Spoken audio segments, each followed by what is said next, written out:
Some information on myself. Team lead and broker of record for Remax Wealth Builders Real Estate. Been selling real estate in Toronto for 11 years. 2019, I was the number one individual agent for Remax for transactions in Ontario. Number 25 individual agent for Remax in Canada, number 80 in the world, based on dollar volume of sales. Inducted into the Remax Hall of Fame. Also awarded the Remax Lifetime Achievement Award at 35 years old.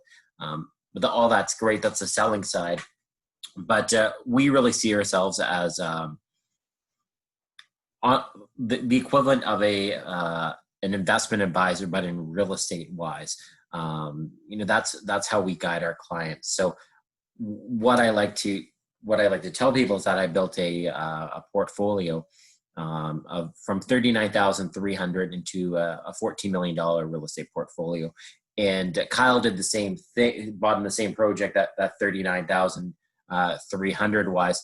His isn't at 14 yet. That's not a knock on him. He was still in the corporate world, and I sell real estate every day. So I'm more on the aggressive side when it comes to investing in the real estate.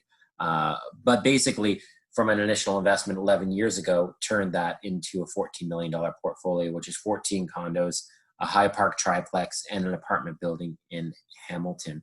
And the great thing about condos is we find they're really scalable because they're essentially concrete boxes in the sky. So there's very minimal things that can go wrong with a property-wise. Whereas with my triplex or my apartment building, numerous issues come up with those properties wise. So for the busy investor, busy professional wise, condos I find are really something you can scale, own a lot of them that are liquid, and there isn't a lot of headaches that come with them. And I'm very transparent in everything I have. So this is basically my whole real estate portfolio and how I've grown it. And real estate is truly a long and boring game that pays off. So at the bottom where you see CMV, that's current market value. So if you go right to the bottom, you see the $14 million current market value of the portfolio wise. And I like to show people the long game of it, because in 30 years, that portfolio will be worth $33 million. And this is all calculated at a compounded interest rate of 3%. So if you just sit there on the real estate wise, you will have tenants that will pay off that property for you. There's really not much you have to do. So that brings us into Calgary wise. You notice that I've been selling real estate for 11 years in Toronto wise. So you may be wondering why I'm bringing up Calgary. So that first condo that I bought and that Kyle bought, we were able to get in with a low deposit of $39,300.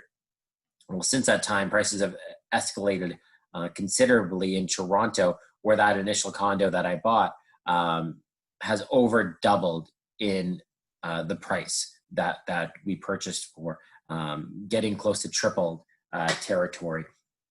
So because of that, this low cost option of getting into the market doesn't really exist anymore. You're looking at minimum $100,000 investment to get into something in Toronto or the GTA market wise. And that's where we started looking at the Calgary market. So we're going to start off with talking just some highlights of the specific city itself. So number one most livable city in North America for the last 2 consecutive years. And I like we started investing in Calgary before COVID. But now when we look at the change of people, where they're looking at where they're living, because they have the ability to work more remotely wise, we think a city that has been voted the number one most livable city in North America for 2 consecutive years would be a very attractive place for someone to look at moving to. And that's where we go if we go from the one, but then we just look at the bottom of the screen, the second lowest cost of living in Canadian cities and 9th lowest in North America. So if we combine the most livable city in North America with the low cost of living second in Canada and 9th in the States, it just looks like a great opportunity in the post-COVID world where people are looking for a new location to live because they have flexibility with where they live to work-wise. It's the fourth most livable city in the world for stability, healthcare, culture, education, infrastructure. top 5 of the Economist Intelligent Unit's Global Mobility Index for the last 10 years. And a lot of this has to do with located in the foothills of the Canadian Rockies. So you have the Rockies, you have the Bow River that runs through it, and lots of green space. So even though you associate Calgary with oil and gas, which we'll talk about more, it is a very green city and lots of park space in that city, making it very livable. It's also the sunniest city in Canada, over 2,300 sun-filled hours, extensive walkways for biking throughout the city, and ranks second for the healthiest lifestyle and life satisfaction of all major cities in Canada. So again, thinking of that world, where do I want to live? This looks like a terrific city to live in from a lifestyle standpoint. And then just outside of the city, as we mentioned, it's in the foothill of the Rockies. So you have 5 world-class ski resorts, and world-class, this isn't your Blue Mountain. This is world-class ski resorts. Your Mount St. Louis, Banff, all that at your doorstep wise. Over 200 hiking trails, and it's only an hour and a half drive to actually get into the national park wise, which is absolutely incredible. And it is a true hour and a half drive, not like when you want to go to the cottage on the weekend here in Toronto wise, and a 2-hour drive to Muskoka turns down to 4 hours because of traffic. It is a clear, easy drive to get to Banff National Park. And then in regards to the population of Calgary is growing. It had net population growth of 10,000 people per year last year.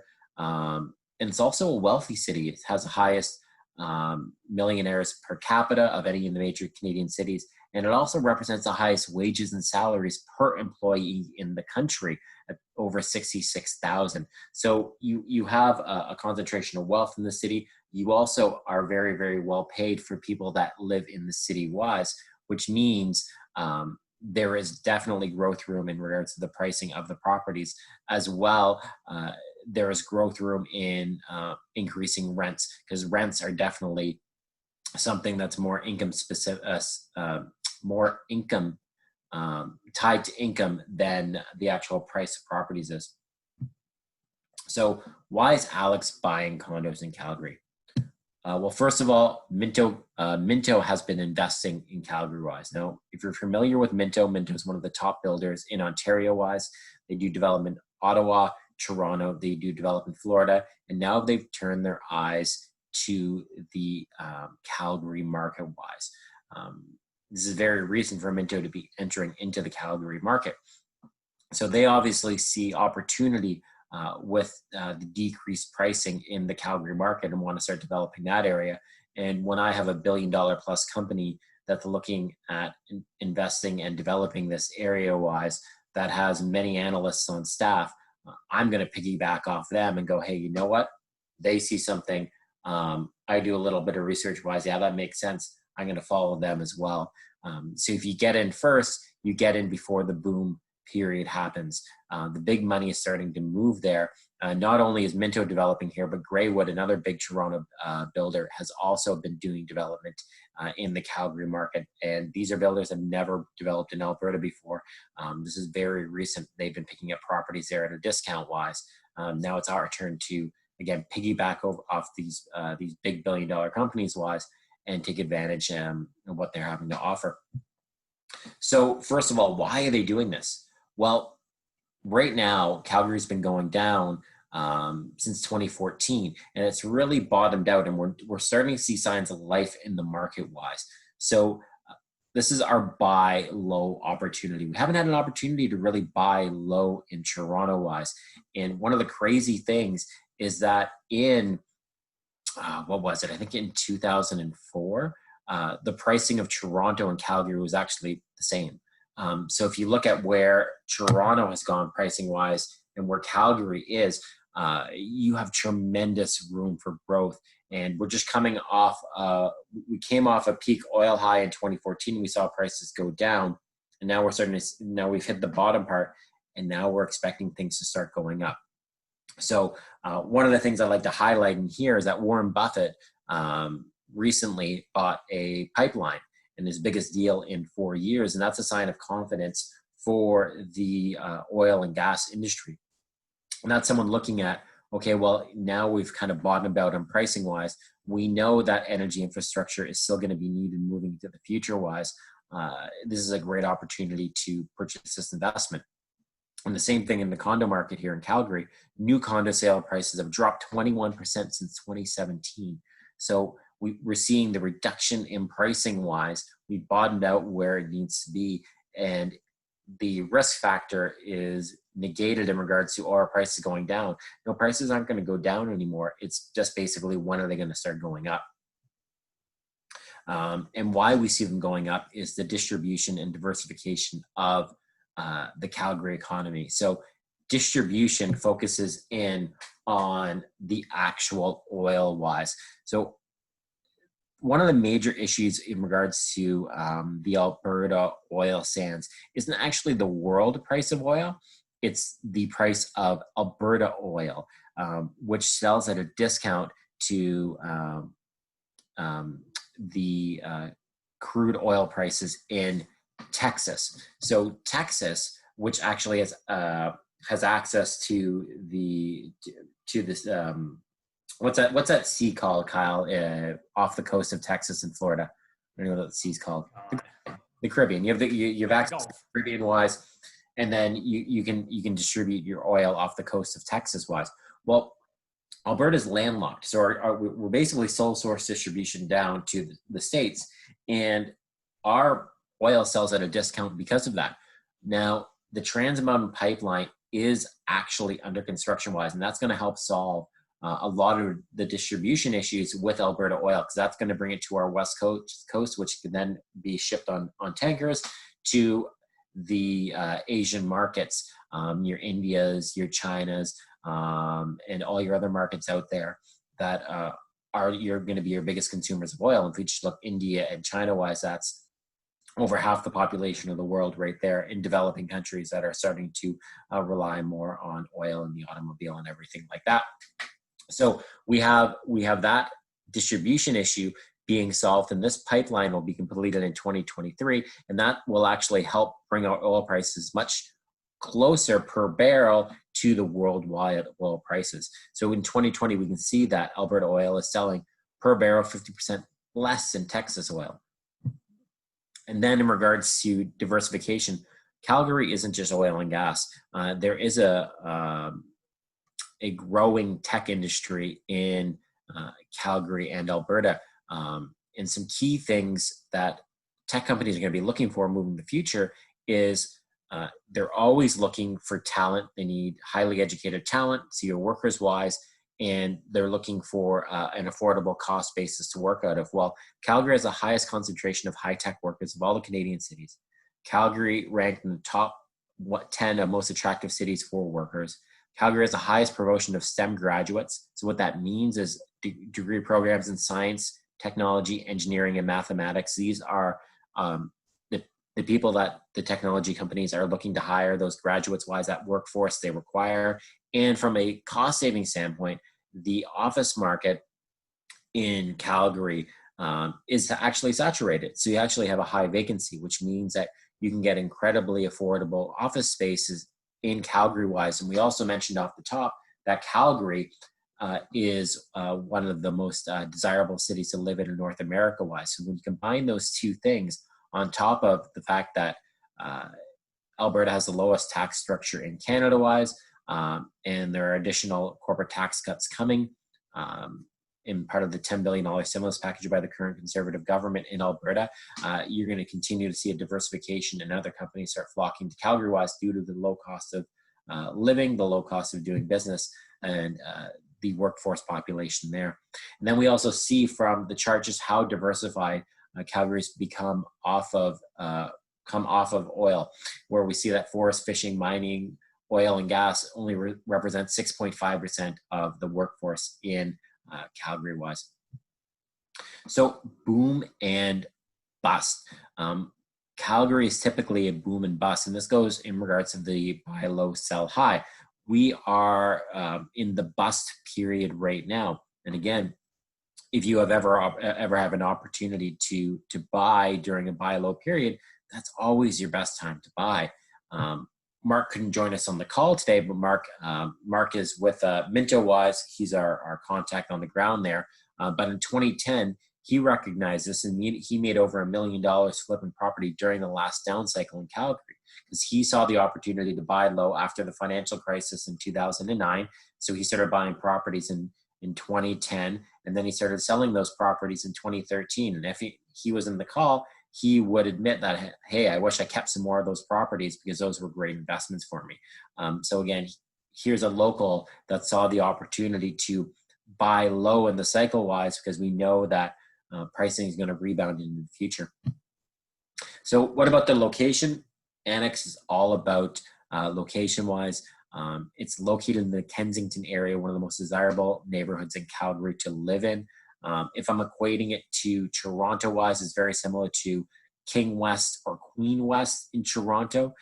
It's just a 10-minute walk outside of the financial district of Calgary, just on the other side of the Bow River. It's a neighborhood that's over 100 years old. So you have these nice brick buildings full with restaurants, boutiques, shopping, that really neighborhood feel that people are looking to live in, and then they can easily get to work. Your C train, which is Calgary's public transportation network, that's right at your doorstep outside of this building wise. Riley Park in the Bow River, just a 5-minute walk away. You're also close to nearby campuses, one LRT stop to both State and Mount Royal post-secondary institutions in Calgary. As I mentioned, Kensington, over 100 years old, multiculturally rich and diverse. Many demographics live in this area. Again, lots of restaurants and shopping, as you can see on this map right here. And again, just on the other side of the Bow River, that's your financial district. So you play in Kensington, you work in the business district. So one of the things that I didn't know until I started looking into Alberta and Calgary wise is how attractive Alberta is to invest in general wise. Kind of getting ahead of myself here, but it's one of the things that excites me the most is there's no development charges or other closing costs in Alberta in general. Your only closing costs are your legal fees. If I were to buy pre-construction in Toronto wise, I'd have development charges, which are pass-through charges that the builder assigns to the buyers. And those are charges that the city would charge them for developing the projects wise. So it's basically an additional tax on the municipal level. Also, there's no land transfer tax. So again, we have a provincial and a municipal land transfer tax in Toronto wise. So basically a double land transfer tax here in Toronto. You don't have any land transfer tax in Calgary and Alberta wise. So you have significant cost savings just from a closing cost perspective by buying in Alberta. On top of that, specifically with the development, they're allowing us to secure a unit with 5% down. You have the ability to assign the unit now. As Kyle and I always say, you don't want to assign, you want to buy and hold. That's how you make money. But if you choose to assign, you do have the right to assign. Big thing is the 3-year rental guarantee, which actually is a lease back, which includes full property management for no extra charge. So what the builder will do is from day one, when you get keys to the property, that property will be leased back by the builder. So you're getting guaranteed rent every month, which is a set rate of rent, which I'm going to walk through an example of that on the next slides. Also, they've discounted the prices 8 to 17% from when this initially went for sale in February wise. So they've done a big price drop on the units as well. So you know that you're getting the lowest possible price point wise. And we're all going to get, I'm going to send out, and Colin will send out a recap of this whole video wise, which will also include the pricing. And I have a full analysis of the pricing in the spreadsheet wise, which shows the original price, which shows the current price, which shows the rental guarantee. Every unit in this building is cash flow positive. Something, again, is very difficult to do in Toronto wise. So what I wanted to do was walk everyone through just a comparison of a unit in Calgary versus a unit in Toronto-wise. So this is one of the most popular layouts in the building, the Kensington.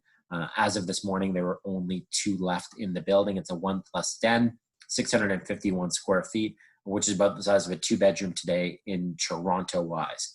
So when we go side by side, well, actually, here's my leaseback example, and we'll go side by side.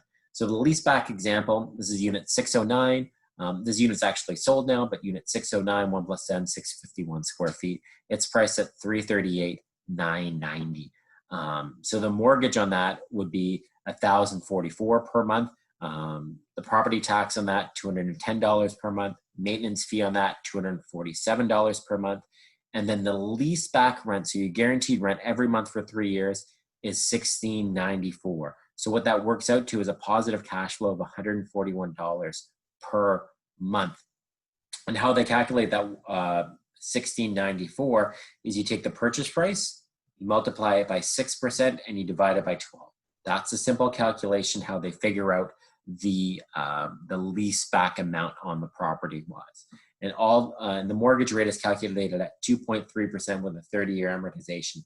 I know today you can get a lower interest rate than that, so you can actually improve that cash flow. But again, I wanted to keep it a more conservative number on here so that everything I provide to you is realistic. And this is where I wanted to show people Toronto versus Calgary. Now, this is not, hey, you shouldn't invest in Toronto. We see Toronto as blue chip and is always going to be there. We just wanted to show how incredible a growth opportunity we see Calgary being.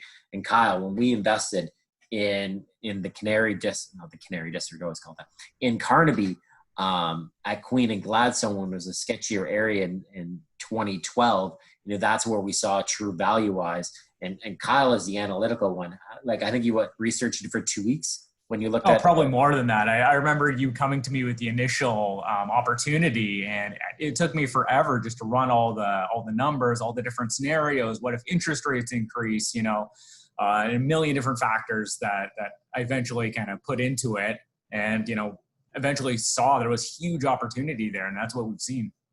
Yeah, and I remember once the light switch flicked on Kyle after he was done doing his research, he was like, "Oh, I need it yesterday," and he was anxious about getting one at that point.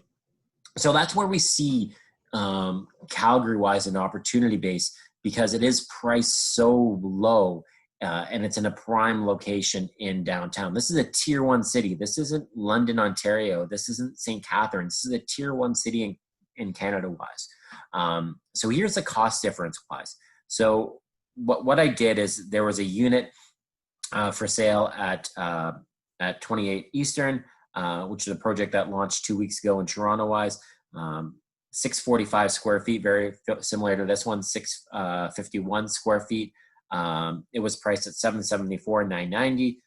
This is priced at $338,990. So let's just look at the closing costs that would be associated with this, and then also the pricing.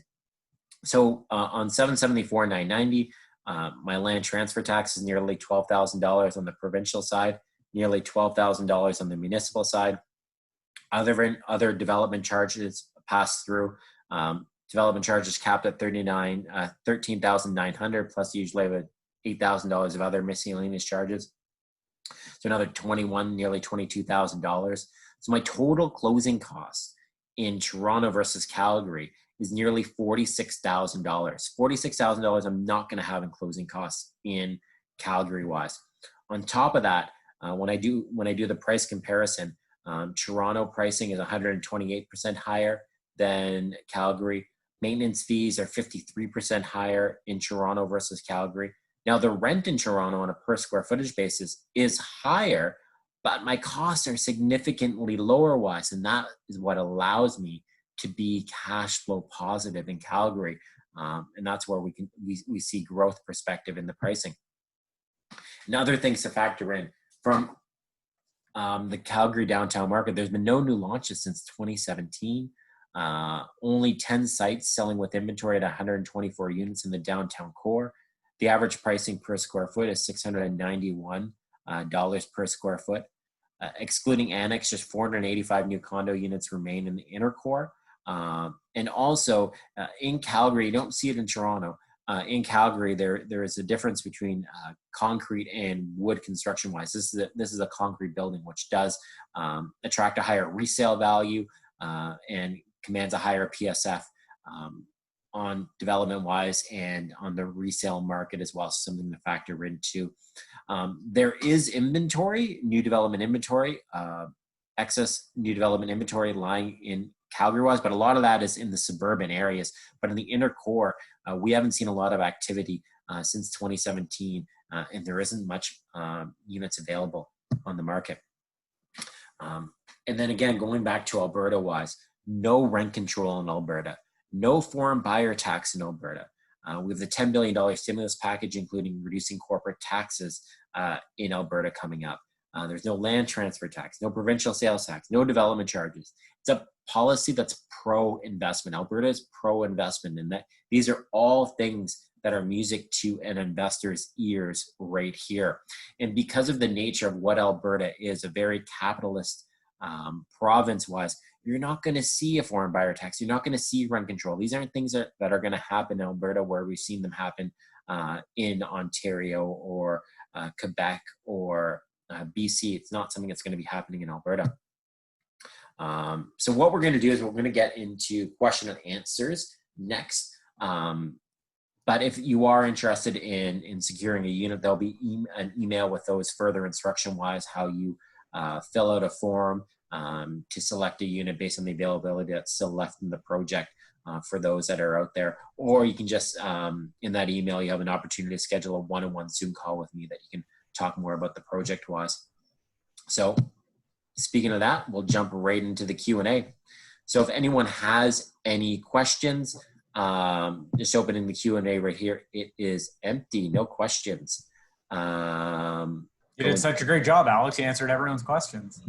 Yeah. Does anyone have any questions that are online that we can answer about Calgary wise? We're more than happy to engage you and educate you, because that's what we're all about education wise, is helping people understand why we see opportunity in Calgary.